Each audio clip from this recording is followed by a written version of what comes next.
జరిగినటువంటి పత్రికల సమావేశంలో మద్దిశంకర్ మాట్లాడతాడు. మద్దిశంకర్ గారు, నేను మిమ్మల్ని సూటిగా ప్రశ్నిస్తున్నా. నీ బతుకు, నీ జీవితం, నీ వ్యవస్థ మొత్తం కాకా వెంకట స్వామి కుటుంబం దయా దాక్షాల పైన వారి కాళ్ళ దగ్గర బతికి చిన్నప్పటి నుండి చిన్న పిల్లలప్పటి ఇప్పటివరకు నీ పిల్లలందరూ పెద్ద చదువుతున్నారంటే, నీకు రాజకీయ భిక్ష పెట్టిందంటే, నువ్వు ఆర్థికంగా సామాజికంగా ఎదిగినావంటే వివేక్ వినోద్ వెంకట స్వామి కుటుంబం దయా దాక్షం కాదా?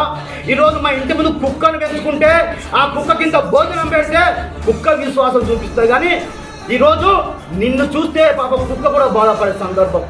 నీకు విశ్వాసం లేదు సార్, విశ్వాసం నేను పక్క పెట్టు, ఏకవచనంతో వివేకం సంబోధిస్తావా?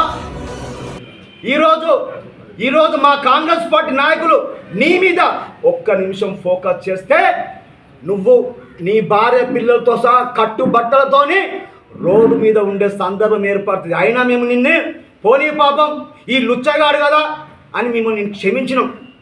మా కాంగ్రెస్ పార్టీ నాయకులను లుచ్చగాళ్ళు పిచ్చగాలంటావా? నువ్వు లుచ్చగా అవులే, నువ్వు మమ్మల్ని ఎట్లా అంటావురా? లుచ్చన పదం నీకు వర్తిస్తుంది ఆ పదం. పిచ్చగాలంటావా? ఎన్నికల ముందు బాల్కసం ఇచ్చిన పైసలు కోసం పిచ్చమెత్తుకుంటే అక్కడ నీకు అయినే 10 లక్షలు 10 లక్షలు ఇచ్చిండు. 20 సంవత్సరాలు మా కాంగ్రెస్ పార్టీ నాయకుల శ్రమ మీద ఎదిగిన నువ్వు మా వివేక్ వెంకట స్వామి దగ్గర పిచ్చమెత్తుకుంటే ఈరోజు నువ్వు 20 సంవత్సరాలు నీ కుటుంబాన్ని పోషించుకున్న విషయాన్ని నువ్వు మర్చిపోతున్నావు మద్దిశంకర్ గారు.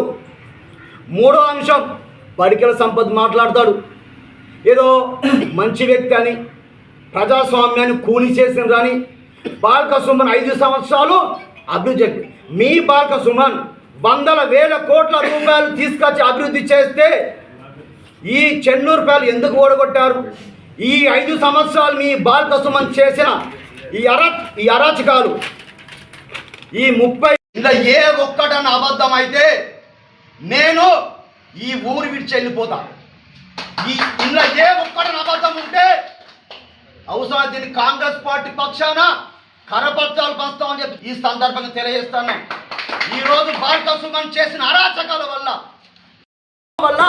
నీ పాపం పండిన విషయాన్ని కూడా నువ్వు ఇంకా మర్చిపోతలేవంటే అది నీ విజ్ఞత వదిలేస్తానా? మా రాజశేఖర మాట్లాడతారు, అడ్రస్ లేదట.